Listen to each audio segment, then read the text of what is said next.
Have you ever wondered why, despite having everything, you still feel something is missing? The Buddha's first teaching 2,500 years ago was not about enlightenment. It was about suffering. And more importantly, it was about the end of suffering. I remember sitting in a luxury hotel room after closing a $1 million deal. I should have been ecstatic. Instead, I felt a hollow emptiness that no achievement could fill. That night, I stumbled upon the Four Noble Truths, and for the first time, I understood my own pain. This is not a philosophy of despair. It is a practical map, a medical diagnosis for the human condition. Today, we will decode the first 3 noble truths and show you how to apply them to your modern struggles with anxiety, burnout, and the endless chase for more. To avoid the trap I fell into, chasing success only to find emptiness, we need to understand the first truth the Buddha taught, the truth of suffering, or Dukkha. Dukkha is often translated as suffering, but this is misleading. A more accurate translation is unsatisfactoriness, or the friction of life. The Buddha identified 3 types of dukkha. The first is dukkha, obvious suffering. Physical pain, grief, loss, illness. This is what we typically think of as suffering. The second is viparinama dukkha, the suffering of change. The anxiety that comes from knowing that every pleasure, every relationship, every success will eventually end. The happiness you feel today contains the seed of tomorrow's loss. The third and most subtle is sankhara dukkha, the suffering of conditioned existence. This is the background hum of dissatisfaction that persists even when everything is going well. It's the feeling that this can't be all there is. Modern psychology calls this the hedonic treadmill. We achieve our goals, feel a brief spike of happiness, then return to our baseline. We keep running, but we never arrive. The Buddha was not pessimistic. He was realistic. He was like a doctor who first acknowledges the illness before prescribing the cure. Now, let's explore the second noble truth, the truth of the origin of suffering, or Samudaya. The Buddha identified the root cause of suffering as Tanha, often translated as craving or thirst. But Tanha is more nuanced. It has 3 forms. The first is kama-tanha, craving for sensual pleasure. This is the endless pursuit of the next dopamine hit, the next purchase, the next like, the next promotion, the next relationship. We believe that once we get it, we'll be happy. But the satisfaction is always temporary. The second is bhava-tanha, craving for becoming. This is a desire to be someone, to achieve a certain identity, to become successful or enlightened. It's the ego's endless project of self-improvement that never feels complete. The third is vibhava-tanha, craving for non-existence. This is a desire to escape, to numb out, to disappear. It manifests as addiction, avoidance, and the wish that things were different than they are. Neuroscience confirms this. Our brain's reward system is designed to keep us wanting, not to make us satisfied. Every time we get what we want, the dopamine spike quickly fades, and we're back to craving. The Buddha taught that as long as we are driven by these three cravings, we will remain on the hedonic treadmill, forever unsatisfied. Here's a preview of what's coming. Later in this video, I'll share a practical 3-step framework based on a third noble truth that a corporate executive used to transform her chronic anxiety into unshakable peace. But first, we need to understand the possibility of freedom. Now, let's explore the third noble truth, the truth of the cessation of suffering, or Nirodha. This is the good news. The Buddha taught that suffering can end, not by changing external circumstances, but by changing our relationship with craving. Nirodha is not about suppressing desire or becoming emotionless. It's about recognizing that craving is optional. We can feel desire without being compelled to act on it. We can experience pleasure without clinging to it. We can face pain without resisting it. The Buddha used the metaphor of a flame. When you remove the fuel, the flame goes out. When we stop feeding craving, suffering naturally ceases. What remains is not emptiness, but profound peace called nibbana, often translated as blowing out or extinguishing. Modern research on flow states and peak experiences shows that when we're fully present, without craving or aversion, we experience a deep sense of wholeness. This is a glimpse of Nirodha. The third noble truth is not a distant promise. It's an invitation to experience freedom right now, in this very moment, by simply letting go of the need for things to be different. Now, here's the crucial question. How do we actually stop feeding craving? This is where the fourth noble truth comes in, the Noble Eightfold Path. But that's a complete teaching in itself, which we'll explore in detail in a future video. For now, let me share 3 case studies that illustrate how the first 3 truths can transform modern lives. Case study 1. Emma was a high-powered attorney earning $500,000 a year. She had the corner office, the luxury car, the prestigious title. But she was chronically anxious, couldn't sleep, and felt empty despite her success. She recognized the first truth.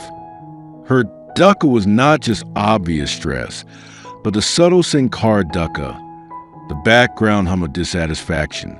She saw the second truth, her bhava Tanha, the craving to become the best, was driving her relentlessly. Through understanding the third truth, Emma began to recognize that her craving was optional. She didn't have to act on every urge to work late, to check emails at midnight, to prove herself. She started creating small moments of Nirodha, pausing before responding to emails, taking conscious breaths between meetings. Within a year, she transitioned to public defense law, earning a fraction of her previous salary. But for the first time in her life, she felt at peace.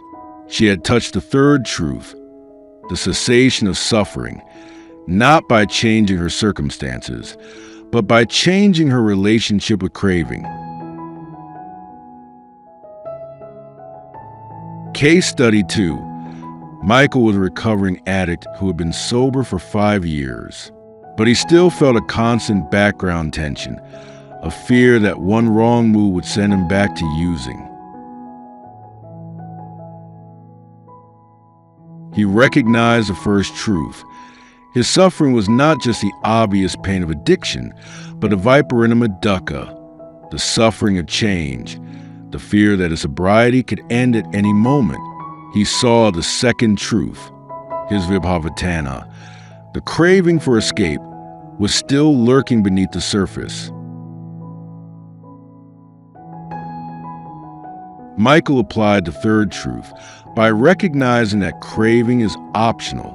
He could feel the craving without acting on it.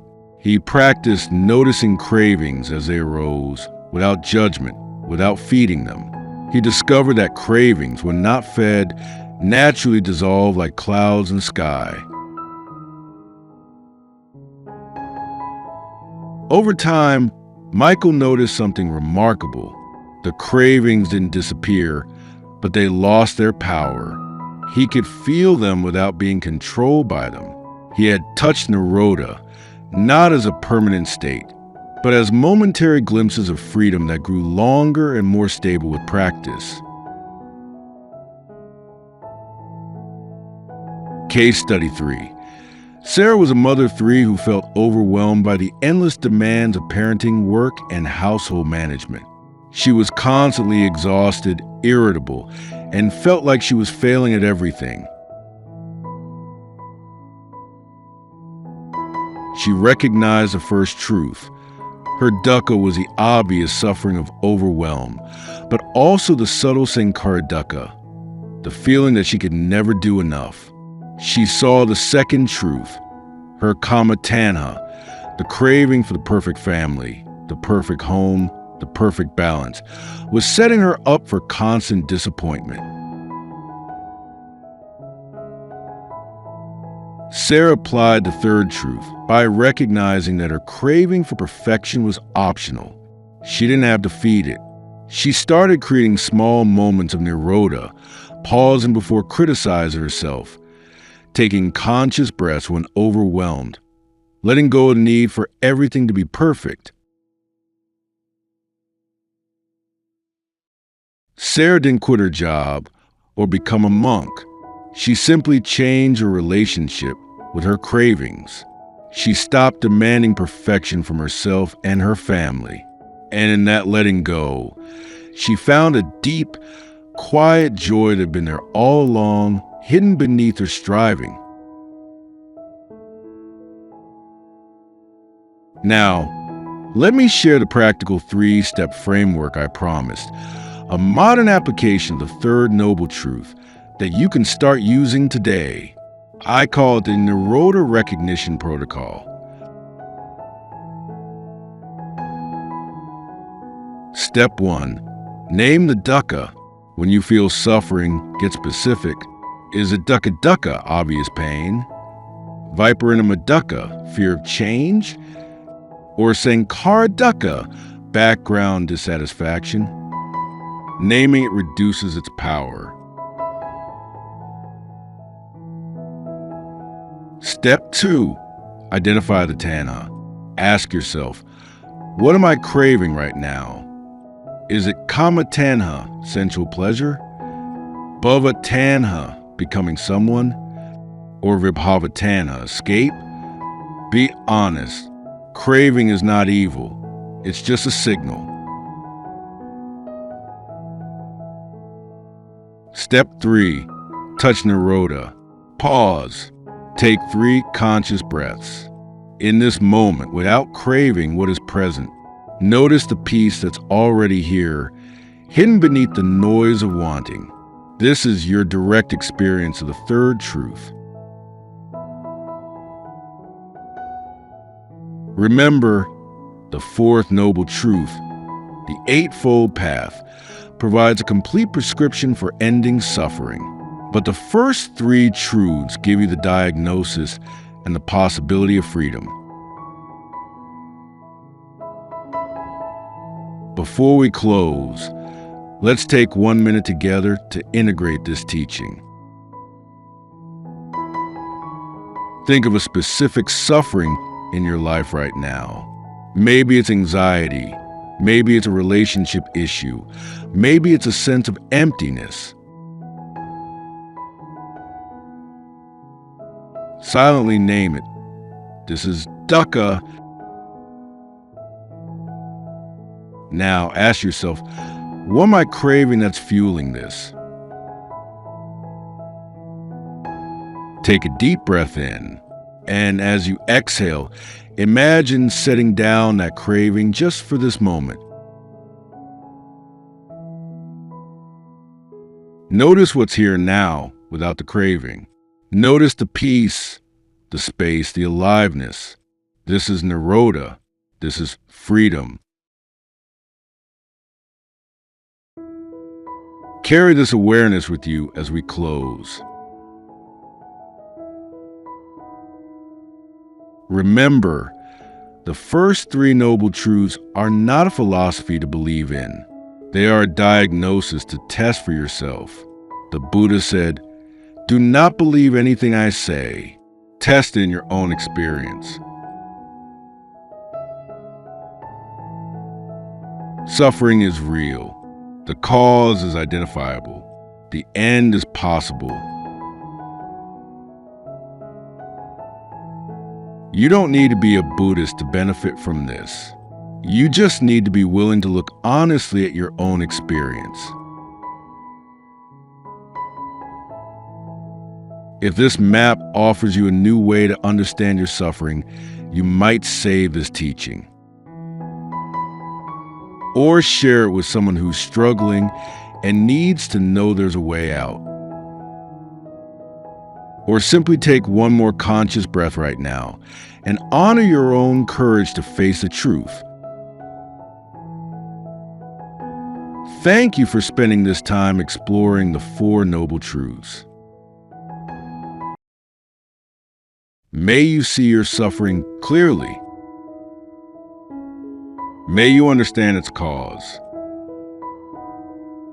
May you experience its cessation. Until we meet again, may you be free from suffering, and may you be at peace.